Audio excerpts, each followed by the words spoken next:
There's lots of things that other drivers do on the road that winds us up. And basically, we can easily get drawn into a situation where instead of diffusing a problem, we're escalating it and making it worse or becoming part of the problem ourselves. In this video, we're going to be looking at the most common things that wind us up as a driver and just discussing what we should do about it, how we should react in those situations. We did a recent poll on TorqueCars YouTube channel and we've had some fantastic responses. In fact, only 1% of drivers felt that driving standards were improving, and a staggering 87% of you felt that driving standards were getting worse. I'm glad to see that I share a lot of the same pet hates and pet peeves, and things that wind me up also wind you up. But there was also some interesting suggestions and comments that people made, and I've tried to pick out the more common, frequent ones that kept cropping up just so we can have a very brief discussion of them. And if you want me to go into detail on any of these in a future video, please let me know. Lane discipline was a big thing that kept cropping up, with people just being in the wrong lane. Now in cities, lanes can be quite complex. There's lots of different routes to take and you do need to be in the correct lane in advance. On roundabouts as well, we still see a lot of people in the left-hand lane going right round the roundabout, causing all sorts of problems and confusion for everyone else. They just don't understand how a roundabout works. Do you have roundabouts in your country? I think that's probably just a UK thing, but I wouldn't be surprised if other countries have introduced roundabouts as well, because they really do help to keep the traffic flowing. I know that in some European countries, the priority changes depending on where you are, and you've got to keep an eye out for whether you have priority or whether you're giving way to people on the roundabout. Undertaking on motorways is a fairly complex thing. Undertaking generally is frowned upon. There are some circumstances where we can undertake, and there's also some situations where undertaking with a big speed differential and in certain situations could land us with a penalty, and we could also face consequences of dangerous or reckless driving. Merge in turn also winds people up. So this is where you come off a main road and there's two lanes of traffic and they're merging. Now the first moan that people have made, and I quite agree with this, is people don't know how to merge. They're not indicating, they don't allow you to merge in turn, or they just try and cut you up and push their way in, or they wait for the very end of the slip road in order to merge. Whereas it should work very much like a zipper, seamlessly with the traffic just blending together. Now there's another camp of drivers that don't think anyone should use that second lane, and they get really offended at people going in that second lane jumping ahead of them, when actually this was part of the road planning. It's been done deliberately to reduce congestion further down the road, and there is nothing wrong with using both lanes and merging in turn. But some drivers get really agitated at that and they won't let the drivers in, or they move out and they block that other lane just to prevent any other driver from gaining an advantage over them, when actually it's just contributing to overall congestion on our roads. And we really do need to try and educate people to use all of the available lanes, including using those slip lanes, and try and educate the drivers that get offended or upset at drivers driving correctly using this part of the road. Another pet peeve, and it's something that's happened to me but not too often, but it is really annoying when it happens, and that's when you're overtaking someone and they accelerate. You were behind a car, and in my case I was behind a car that was trundling along in a 60 zone at 40 miles an hour. I didn't have a particularly powerful car, but going from 40 miles an hour then reaching an overtaking speed was quite possible and quite doable. But as soon as I started this overtaking manoeuvre, that driver sped up and he was doing about 65 miles an hour. I actually had to abandon the overtaking manoeuvre, and that could have been extremely dangerous. It took a lot longer on that main road to overtake or perform an overtake, and if I hadn't moved back in when I had, I really don't know what the consequences would have been or what speeds we would both have had to have got up to. So a lot of these is just down to a driver's ego. They feel that they have the right to be in front of everyone, that they have the right to have their bit of road and it belongs to them, and no one should merge in or overtake or upset the flow of their driving in any way, shape or form. And then they get really aggressive when something happens, when other drivers use the road correctly. Whenever we do surveys, the biggest thing that comes up frequently is tailgating, where the car behind you is driving too close. Now these drivers seem to be completely oblivious to the fact that they have a stopping distance. And the minute we have to do an emergency stop, we know they will be straight in the back of us. Now, in some instances, we might be able to accelerate away fairly rapidly and just apply our brake lights very gently as a little reminder. But in many cases, that will just wind that driver up. They'll accelerate to match our speed, and then they'll be annoyed that we've applied the brakes, even if we're braking very, very gently. So it's generally just best to bear in mind you've got someone behind you that is not within their stopping distance, so we have to allow a little bit of extra stopping distance ourselves. We're compensating for the idiot behind. There's no need for us to get wound up or frustrated at the driver behind. They've got their own issues. We are responsible for our car and the safety of our passengers.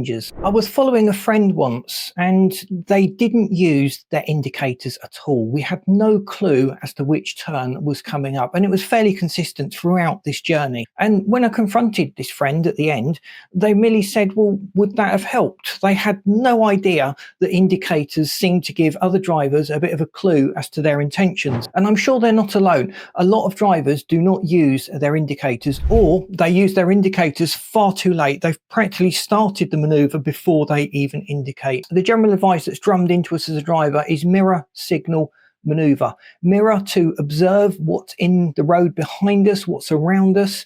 We make a decision. We then signal our intention to move out, and then we do the maneuver. There is a gap between signalling and maneuver. We've got to give other drivers a chance to respond to that signal that we've given. Once again, we can get really wound up. We can beep our horn at these drivers that don't use their indicators, but they're not going to understand that we're beeping because they didn't use their indicators. They're just wound up. There's a driver beeping at them behind. We've become the aggressive driver, so we've become a target in their mind. Again, we just have to rise above it. Let them go their own merry way, oblivious to the fact that they're not indicating. And we need to hone our skills of observation so we can anticipate what drivers are going to be doing. Now, lane hogging is frustrating, especially where people sit in, say, the middle lane.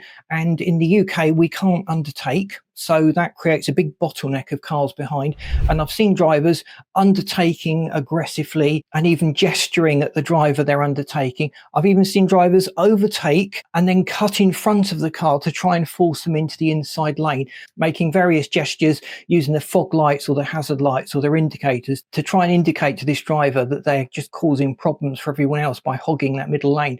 Now, the psychology is subtle. A lot of drivers are in the middle lane because they don't like changing lane. They are really nervous drivers.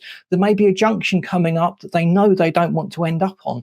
So sitting in the middle lane, they've saved themselves that little bit of stress, completely oblivious to the fact that they are causing such a problem behind. If that describes us, then we just need to practice changing lanes. We need to accept that other drivers will allow us to move in and out of the lanes if we indicate in advance and give intentions of what we're going to do. Then you've got the 40-mile-an-hour club. These do 40 miles an hour everywhere.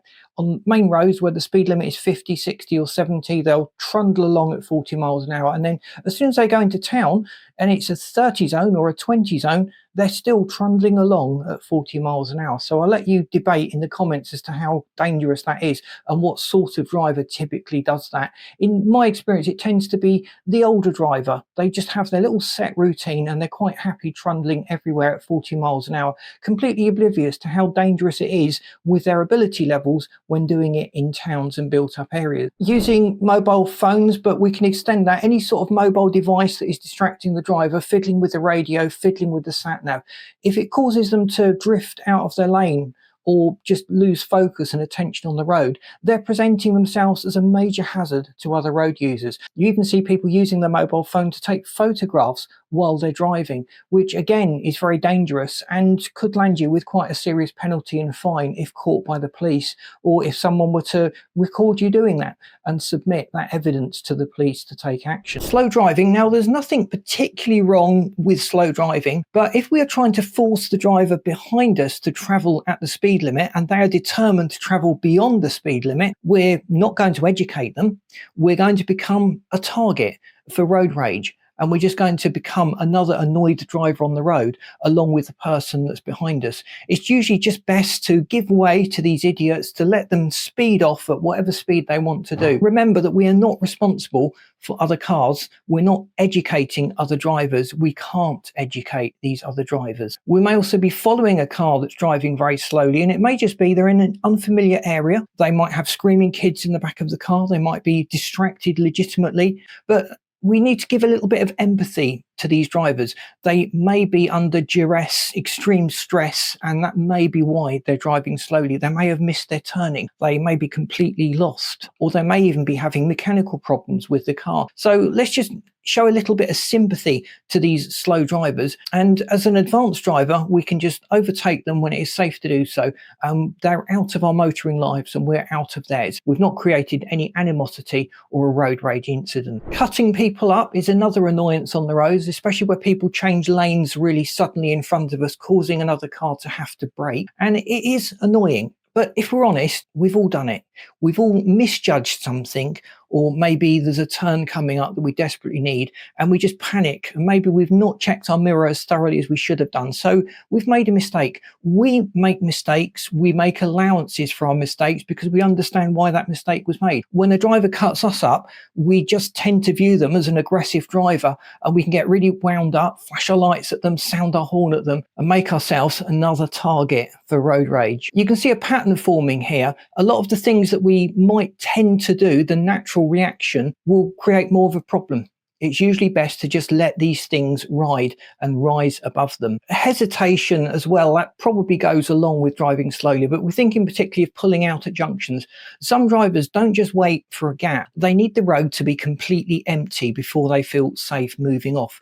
And if we're in a busy town, that is going to take some time to happen. And it is genuinely frustrating and annoying when we are stuck behind a driver that is being overly cautious.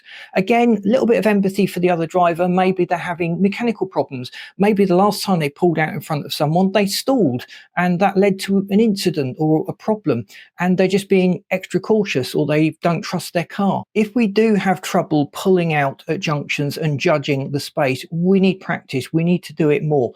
That is becoming a real problem for all the other drivers on the road. And if we find ourselves subject to people sounding their horn at us or becoming annoyed at us, maybe that is something that we need to think about and work on. And general aggressive or reckless driving, we are not the police. We're not enforcers. We can't control other drivers on the road or execute justice on the behalf of all the other motorists. We just need to let these idiots go. If we've got a webcam, there are ways we can submit that webcam to the police to let them take action and correct this driver. But we certainly shouldn't start flashing our lights at them, pursuing them and try to educate them to be a better driver, because we're wasting our time. We're going to get annoyed and wound up. They're going to get annoyed and wound up, and we're going to make ourselves a target. We'll also not be rising above it. We're being dragged down to their level. We'll basically end up doing exactly the same thing, trying to keep up with them in order to keep flashing our lights or warning them. There's probably a pet peeve or something that really frustrates you that I've left out of this list. And if there is, please let me know in the comments. Do you have a driver in your family that's guilty of one or more of these annoying traits? If so, send them the video, share it with them. Be tactful. Maybe suggest that we learn something from this video and we think they would also benefit by watching this video. Particularly, you might even send them the timestamp of the part, or maybe that's going to touch your raw nerve. But thanks so much for watching. Please boot the like button if you found this video useful. The poll and survey is still open. I'll drop a link to it in the comments, so please feel free to add your comments and suggestions to that. If you've not subscribed, and a lot of you haven't, please subscribe, because that does help the channel to get out there. And I've lined up this video and this playlist that you should find really interesting. Thanks for watching. See you in these next videos.